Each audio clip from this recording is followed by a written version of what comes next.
Questo servizio è offerto da FDL Studio, siti internet per la tua azienda. La 63esima edizione del Carnevale del Veneto sarà la stagione del rilancio.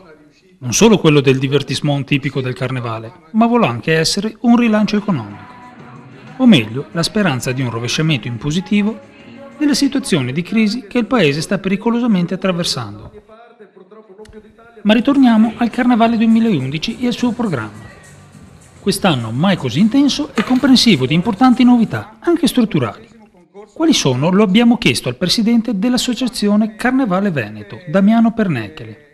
Allora, quest'anno vogliamo proprio rilanciarlo, portarlo come era negli anni 60, negli anni 70 e negli anni 80. Dunque un grande carnevale che avrà sicuramente grandi sorprese, un programma che ha 14 eventi da sabato prossimo per 12 serate di fila.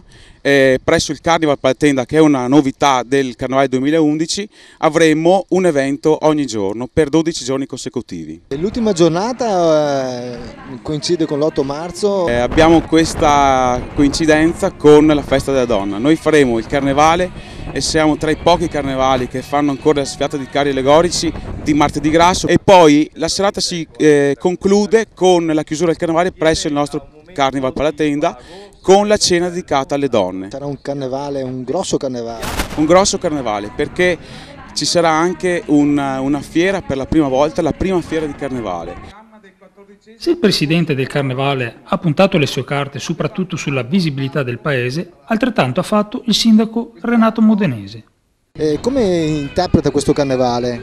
Credo che la nostra volontà, la volontà sia del comitato ma soprattutto dell'amministrazione comunale, sia proprio quello di far rivivere le tradizioni passate. Noi speriamo, auspichiamo che il carnevale sia anche quel volano di sviluppo che possa portare al nostro territorio turismo, possa portare ancora una ripresa economica.